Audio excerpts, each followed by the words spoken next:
Good morning dear students.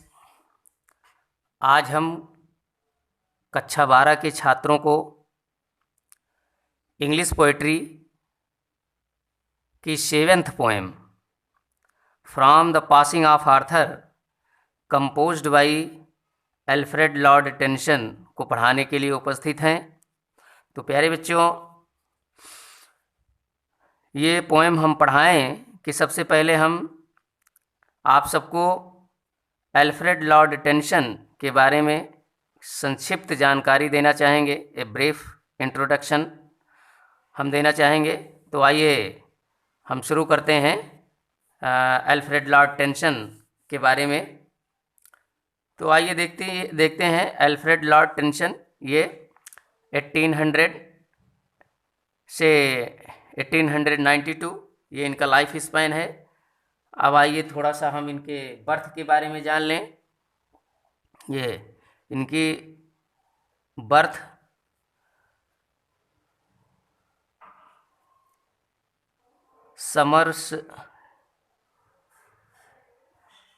समर्सबाई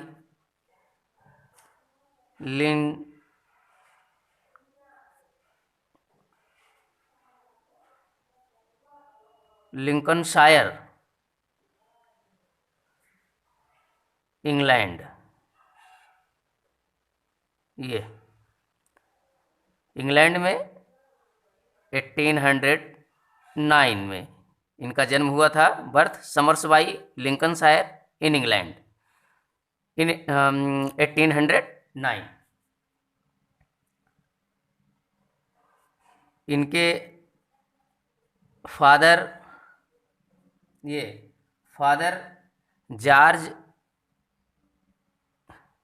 George Clayton Tennyson. इनके पिताजी थे जॉर्ज क्लेटन टेनिसन और मदर इनकी थी एलिजाबेथ फिच टेनिसन।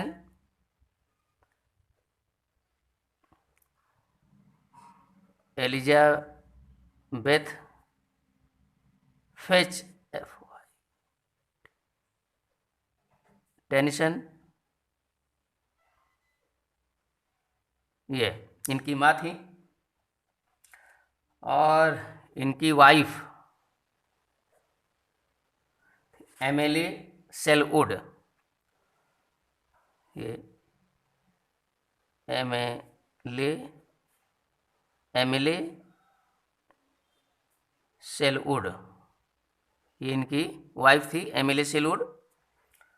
और ये विक्टोरियन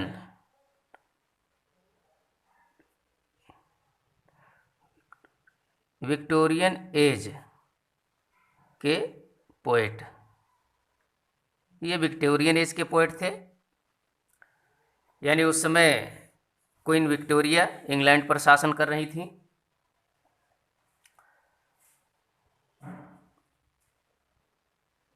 और इनको क्राफ्ट्समैन ऑफ वर्ष कहा जाता है इनको। यानी कविता के पोएम के शिल्पकार, इनको पोएम के शिल्पी या पोएम के शिल्पकार कहा जाता है। कविता रचने में बड़ी महारत इनको हासिल थी। तो अब आइए हम इनके बुक्स के बारे में थोड़ा सा जान लें कि इन्होंने क्या लिखा था। ये बहुत सारी किताबें लिखे थे और उनमें से कुछ हैं जैसे एडल्स ऑफ द किंग, ये in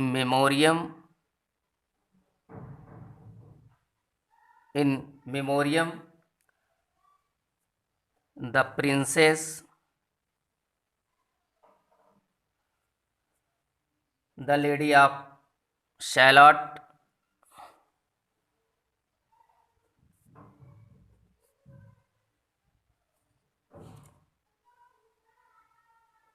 the lady of Shalott, the Brooke,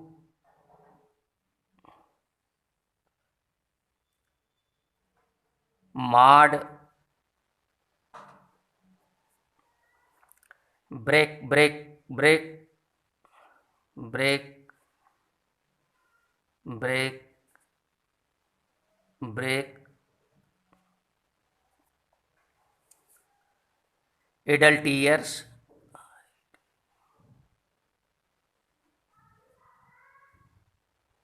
adult tears, the lotus eaters, ये the lotus eaters, crossing the bar, ये the crossing the bar,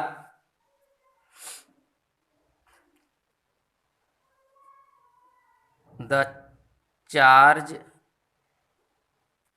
of the light brigade,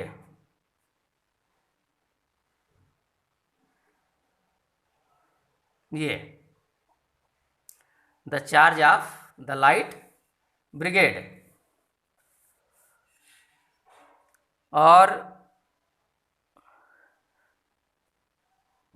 ये बच्चों पोएट लाउरिएट,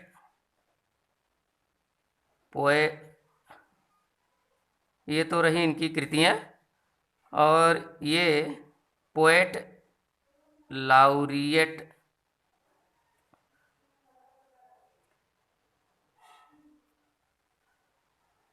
ऑफ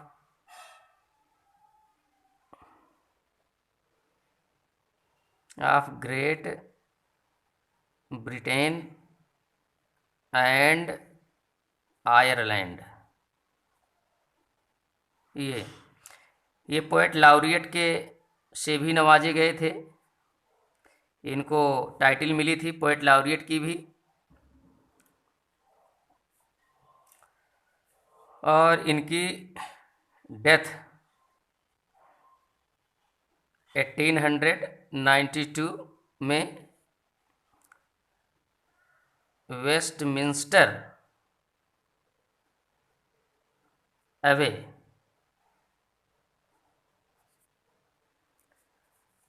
1892 में हुई थी, और ये वेस्टमिंस्टर एबे में इनको दफना दिया गया था।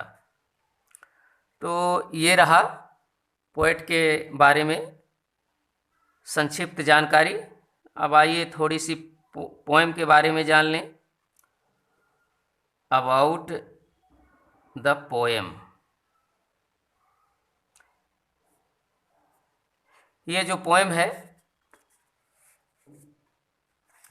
ये from the passing of Arthur.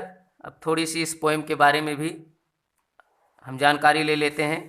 तो ये जो पोएम है ये कोई अलग से पोएम नहीं है इनकी, बल्कि ये एन एक्सट्रैक्ट, ये एक अंश है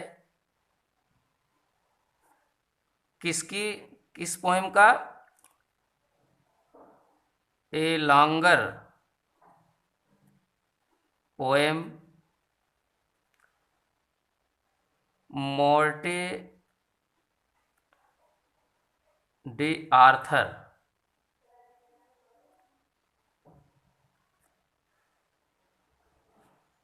ये मोर्टे डी आर्थर ये टेंशन की एक लंबी पोएम है, लॉन्गर पोएम है। इसी मोर्टे डी आर्थर से ये from the passing of Arthur ये ली गई है, उसी का एक अंश है।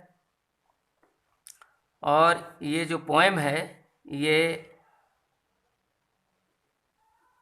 ब्लैंक वर्स में लिखी गई है। ये ब्लैंक वर्स में ये पोएम ये देख रहे हैं, ये from the passing of Arthur, ये ब्लैंक वर्स में लिखी गई है। ब्लैंक वर्स का मतलब, ये ब्लैंक वर्स मीन्स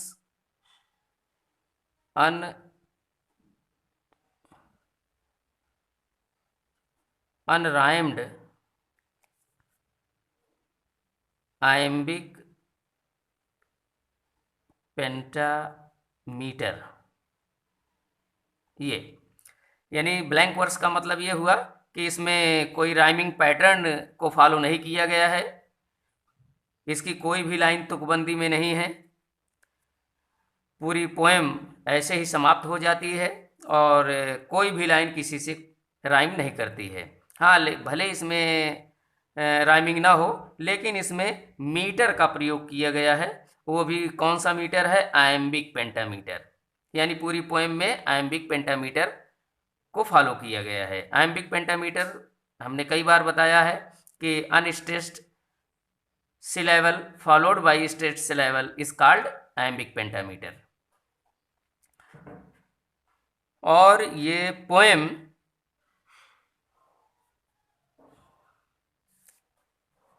इस पोएम में पोएट आर्थर किंग आर्थर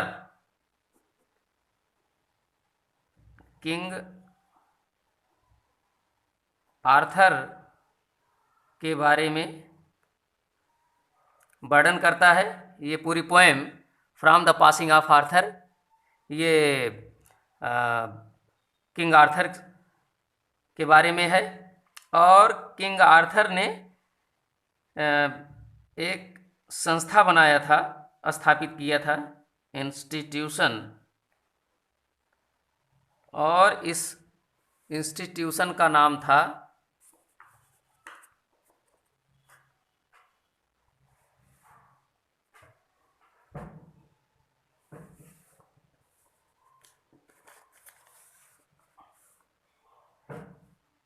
ये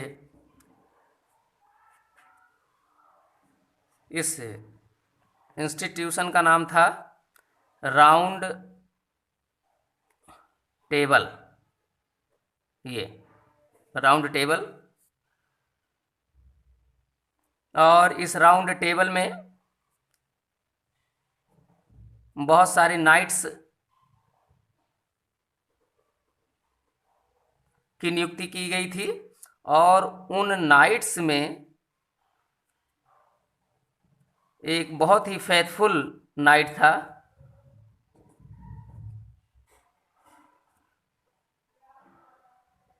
फेथफुल नाइट, जिसका नाम था सर वेडेवियर। ये सर वेडेवियर, ये तो बच्चों, हमने पोएट के बारे में, अल्फ्रेड लॉर्ड टेनिसन के बारे में थोड़ी सी जानकारी दी, और पोएम के बारे में कि पोएम, ये पोएम आप जानते हैं कि अलग से पोएम नहीं है, यह एक एक्सट्रैक्ट है, एक अंश है। वो कहाँ से ली गई है? वो इनकी लॉन्गर पोएम मॉर्ट डी आर्थर का एक अंश है ये पोएम। और ये पोएम ब्लैंक वर्स में लिखी गई है, यानी इसमें राइमिंग पैटर्न को नहीं फॉलो किया गया है। भले ही इसमें राइमिंग पैटर्न को ना फॉलो किया गया हो, लेकिन इसमें मीटर का जरूर प्रयोग किया गया, और वो जो मीटर प्रयोग किया गया है आयम्बिक पेंटामीटर है। और इसमें मुख्य रूप से दो पात्र हैं। एक तो किंग आर्थर, जो 5th और 6th सेंचुरी में इंग्लैंड पर शासन करता था, और ये अपने देश की सुरक्षा के लिए एक इंस्टीट्यूशन को स्थापित किया था, जिसका नाम था राउंड टेबल। और इस राउंड टेबल में वो बहुत सारे वफादार नाइट्स की नियुक्ति की थी, लेकिन युद्ध में उस राउंड टेबल के ढेर सारे वफादार नाइट्स मार दिए गए, और राजा किंग आर्थर भी बहुत बुरी तरह घायल हो गया था। उसकी बचने की कोई उम्मीद नहीं थी। और ये उनका वफादार नाइट सर बेडवियर यही बचा था। तो राजा किंग आर्थर ये किंग आर्थर अपने हेल्थ रिकवरी के लिए आइलैंड ऑफ एवेलियन जा रहे थे अपनी 3 रानियों के साथ, और इनका जो वफादार सरदार सर बेडवियर था वो इनको विदा करने के लिए आया था। और जब वो जाने लगे, उससे गुड बाई कहने लगे, तो वो रोने लगा और उसको शांत करते हुए, उसको सांत्वना देते हुए वो कहते हैं। तो आइए अब हम इस पोएम को पढ़ते हैं। And slowly answered Arthur from the barge. Slowly means in a slow sound, in a low voice, धीमी आवाज में। आंसर्ड रिप्लाइड, उत्तर दिए Arthur, king Arthur. From the barge, barge means light boat, हल्की सी नाव। ए स्मॉल बोट और light boat, छोटी सी नाव या हल्की सी नाव। The old order, order means system, rules, नियम। चेंजेथ, चेंजेथ मीन्स चेंजेस, बदल जाते हैं। ये चेंजेथ पोएटिक वर्ड है, ये पोएट्री में प्रयोग की जाती है, और ग्रामर में ये चेंजेज हो जाता है यानी बदल जाता है। Yielding, yielding means giving, occupying, दे देना, स्थान ले लेना। To new, new means new rules, new orders, नए नियम। एंड गॉड फुलफिल्स, फुलफिल्स पूर्ण करता है, फुलफिल्स मीन्स फिल्स पूर्ण करता है। हिमसेल्फ इन मेनी वेज, कई रूपों में। लेस्ट कहीं ऐसा ना हो। Custom means tradition, system, tradition, परंपरा। Corrupt, spoil, make impure and immoral, दूषित करना, भ्रष्ट करना। तो आइए अब हम अर्थ बताते हैं। And slowly answered Arthur from the barge, और राजा आर्थर नाव से धीमी आवाज में उत्तर दिया। यानी राजा आर्थर नाव में अपनी 3 रानियों के साथ पहले से ही लेटा हुआ है और वो बुरी तरह घायल है, और वो आइलैंड ऑफ एवेलियन जा रहा था। तो उसी नाव में से राजा लेटे लेटे धीमी आवाज में उत्तर दिया। क्या उत्तर दिया कि ओल्ड ऑर्डर चेंजेथ, पुराने नियम बदल जाते हैं। यहाँ पोएट या किंग आर्थर अपने वफादार सैनिक सर बेडवियर को बताता है कि परिवर्तन प्रकृति का नियम है, परिवर्तन अवश्यंभावी है, परिवर्तन को टाला नहीं जा सकता है। तो कहता है कि ओल्ड ऑर्डर चेंजेथ, पुराने नियम बदल जाते हैं। एल्डिंग प्लेस टू न्यू, और उनके स्थान पर नए नियम आ जाते हैं, अर्थात वो अपना स्थान नए नियमों को दे देते हैं। यील्डिंग, गिविंग, दे देते हैं। प्लेस टू न्यू, नए नियमों को। पुराने नियम बदल जाते हैं और उनके स्थान पर नए नियम लागू हो जाते हैं या नए नियम आ जाते हैं। And God fulfils himself in many ways, और ईश्वर कई रूपों में स्वयं की इच्छाओं की पूर्ति करता है। यानी भगवान के पास बहुत सारे रिसोर्सेस हैं, बहुत सारे मीन्स हैं अपनी इच्छाओं की पूर्ति करने के लिए, इसलिए वो परिवर्तन लाता है। तो कहता है कि and God fulfils himself in many ways, और ईश्वर कई रूपों में स्वयं, हिमसेल्फ स्वयं ही अपनी इच्छाओं की पूर्ति करता है। क्यों करता है और क्यों परिवर्तन जरूरी है, बता रहा है कि लेस्ट वन गुड कस्टम, कहीं ऐसा न हो कि कोई अच्छी प्रथा करप्ट द वर्ल्ड, संसार को दूषित न कर दे। यानी पोएट कह रहा है कि कहीं ऐसा ना हो कि कोई अच्छी प्रथा संसार को दूषित ना कर दे। यहाँ कोई अच्छी प्रथा होगी तो वो संसार को कैसे दूषित करेगी? तो पोएट के कहने का मतलब ये है कि अगर कोई प्रथा चाहे कितनी भी क्यों ना अच्छी हो, यदि वो ज़्यादा समय तक किसी समाज या किसी देश में प्रचलित रहती है, वो फॉलो किया जाता है उसे, तो उसमें भी दोष उत्पन्न हो जाता है। इसलिए परिवर्तन जरूरी है, परिवर्तन प्रकृति का नियम है, परिवर्तन अवश्यंभावी है। इसलिए पोएट कह रहा है कि lest one good custom should corrupt the world. कहीं ऐसा ना हो कि कोई अच्छी प्रथा संसार को दूषित न कर दे। अब अगली लाइन से देखिए, comfort thyself. Comfort means console, have patience. Thyself, yourself, ये पोएटिक वर्ड है धाई सेल्फ, ग्रामेटिकल वर्ड है your self.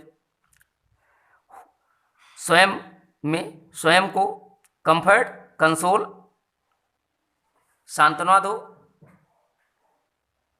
I have lived my life and that which I have done. में ही, यहां ही God के लिए आया है, within himself, make pure. But thou, thou means you, if shouldst never see my face again, pray for my soul. Pray for my soul means pray for the peace of my soul, मेरी आत्मा की शांति के लिए प्रार्थना करना। तो आइए, poet कह रहा है कंफर्ट धाई सेल्फ, स्वयं में धैर्य धारण करो, स्वयं धैर्य धारण करो, हिम्मत बांधो। What comfort is in me. What, क्या, कंफर्ट आराम या सांत्वना, इज इन मी मुझ में है, अर्थात मुझ में क्या सांत्वना है, या मैं तुम्हें कैसे सांत्वना दे सकता हूं, मैं तुम्हें कैसे धैर्य बंधा सकता हूं। वही कह रहा है कंफर्ट धाई सेल्फ, स्वयं धैर्य धारण करो। मुझ में क्या धैर्य है या मुझ में क्या सांत्वना है, अर्थात मैं तुम्हें क्या सांत्वना दे सकता हूं। आई हैव लिव्ड माई लाइफ, मैंने अपना जीवन जी लिया है, and that which I have done, और जो कुछ भी मैंने किया है। यहाँ राजा आर्थर कह रहा है कि जो कुछ भी राजा होने के नाते मैंने इंग्लैंड अपने देश के लिए किया है, मे ही विद इन हिमसेल्फ, ईश्वर उसे स्वयं स्वीकार करे। मे ही विद इन हिमसेल्फ, स्वयं स्वीकार करे। मेक प्योर, और उसे पवित्र बनाए, अर्थात जो भी कार्य मैंने इंग्लैंड के लिए किया है, भगवान उसे उसी रूप में स्वीकार करे और उसे पवित्र बनाए। यद्यपि मैंने अपनी तरफ से कोई भी कोर कसर नहीं छोड़ा है अपने देश की सेवा करने के लिए।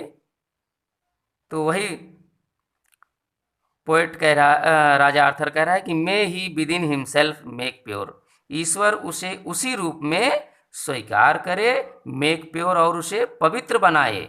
बट दाउ, किंतु तुम, if thou shouldst never see my face again, यदि तुम मेरे चेहरे को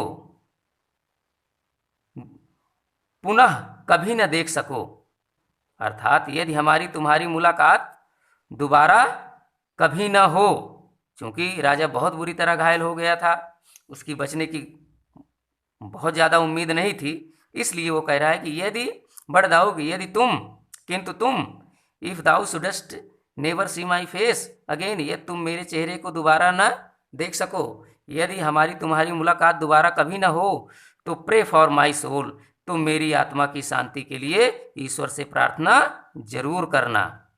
अब यहाँ आगे बता रहा है पोएट कि more things are wrought, wrought means done, completed by prayer, than this world dreams of, dreams of means thinks, suppose, सोचना, समझना, विचार करना या सपने में देखना।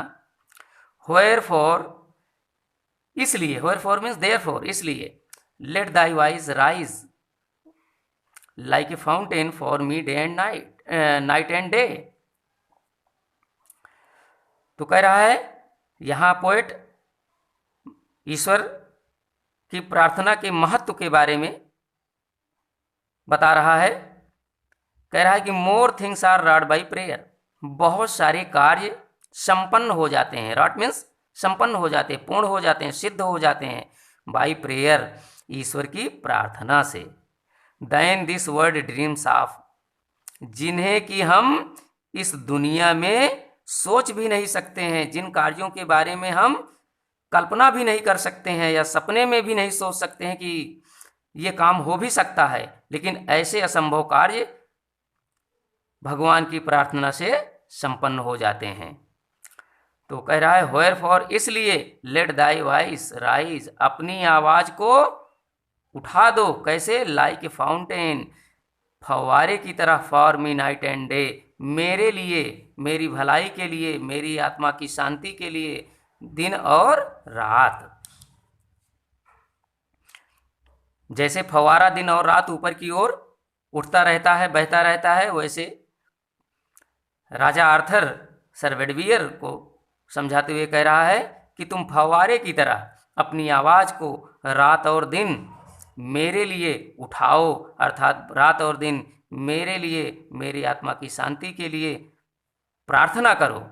बिल्कुल वैसे ही जैसे फव्वारा रात और दिन ऊपर की ओर उठता रहता है, वैसे तुम अपनी आवाज उठा दो भगवान की प्रार्थना में।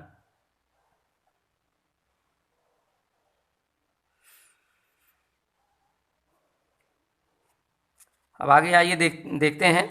For what are men better than sheep are goats that nourish, nourish means lead, live, व्यतीत करना, a blind life, ignorant life, अज्ञानपूर्ण जीवन, within the brain, mind, brain means mind, दिमाग, मस्तिष्क, if knowing God they lift not hands of prayer both for themselves and those who call them friend, for so the whole round earth is every way bound, bound means connected, बंधी हुई है, fastened gold chains about the feet of God, but now farewell।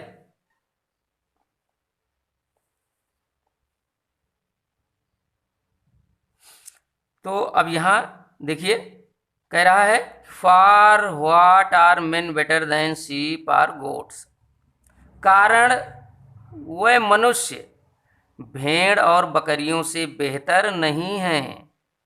That nourish blind life, जो अंधा जीवन जीते हैं, जो अज्ञानपूर्ण जीवन जीते हैं, जो अज्ञानता का जीवन जीते हैं। विद इन द ब्रेन, दिमाग होने के बावजूद भी, दिमाग होने के बावजूद भी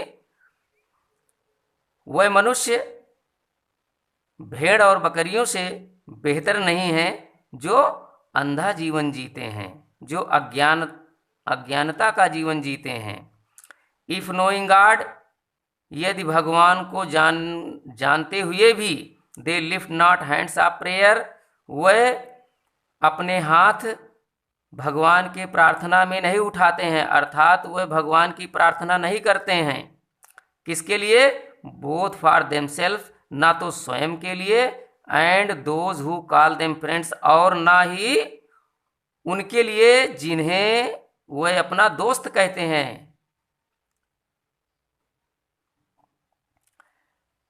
इफ नोइंग गॉड, यदि भगवान को जानने के बावजूद भी, यदि भगवान को जानते हुए भी, they lift not hands of prayer, वह अपने हाथ प्रार्थना में नहीं उठाते हैं, अर्थात वह भगवान की प्रार्थना नहीं करते हैं, ना तो स्वयं के लिए ही, and those who call them friend, और ना ही अपने दोस्तों के लिए, मित्रों के लिए। अब आगे बता रहा है पोएट कि for so the whole round earth, इसलिए संपूर्ण गोल धरती, ये धरती गोल है, इज एवरीवे, हर तरीके से, हर तरफ से, बाउंड बंधी हुई है, गोल्ड चेन्स, सुनहरी जंजीरों से, about the feet of God, ईश्वर के पैरों से।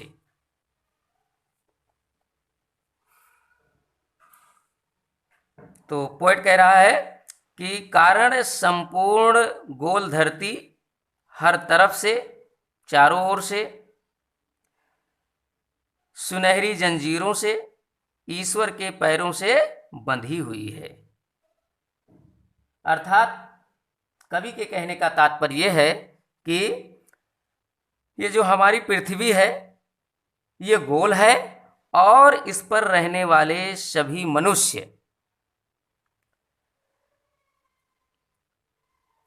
प्रार्थना के बंधनों से ईश्वर से बंधे हुए हैं।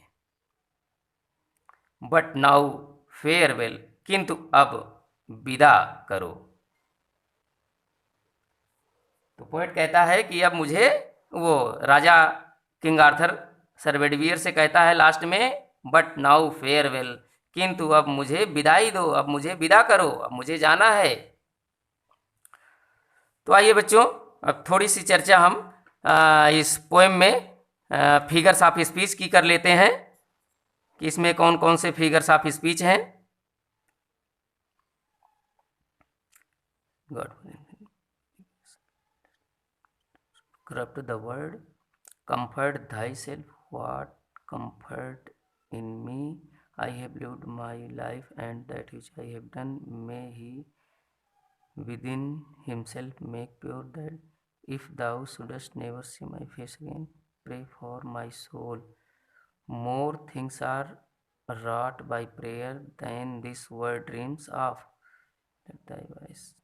अब यहाँ देखिए बच्चों, यहाँ let thy voice rise like a fountain for me night and day, यहाँ जो है सिमिली फिगर ऑफ स्पीच है। यहाँ ये सिमिली, क्योंकि वॉइस और फाउंटेन, ये वॉइस यहाँ देखिए और ये फाउंटेन, ये विरोधी चीज़ें हैं, अपोजिट आइडियाज़ हैं, अपोजिट थिंग्स हैं, और लेकिन इनको कंपेयर कर दिया गया है, इनकी तुलना एक साथ कर दी गई है, लेकिन इनमें समानता क्या है? उठने का, ऊपर उठने का। जैसे फव्वारा रात दिन ऊपर की ओर उठता रहता है, वैसे राजा आर्थर सर बेडवियर को कह रहा है कि तुम अपनी आवाज़ भी फव्वारे की तरह रात दिन उठा दो, भगवान की प्रार्थना करो। तो यहाँ सिमिली फिगर ऑफ स्पीच हुआ।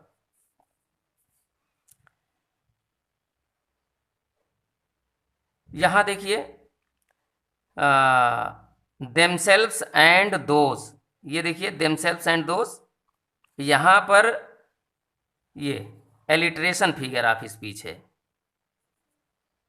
यहाँ एलिट्रेशन, यहाँ अनुप्रास अलंकार है, यानी यहाँ देखिए देमसेल्व्स में टीएच है और दोज में भी टीएच है, यानी दस ये टीएच ये कॉन्सोनेंट है, इनका रिपीटेशन किया गया है, और दो यानी द साउंड को रिपीट किया गया है, इसलिए यहाँ एलिट्रेशन फिगर ऑफ स्पीच हुआ। आगे देखिए यहाँ बाउंड बाई, यहाँ देखिए बाउंड बाई, बाउंड में बी कॉन्सोनेंट है, बाई में भी बी कॉन्सोनेंट है, यानी यहाँ बी कॉन्सोनेंट को रिपीट किया गया है, अर्थात बा साउंड का रिपीटेशन किया गया है, इसलिए यहाँ एलिट्रेशन फिगर ऑफ स्पीच हुआ।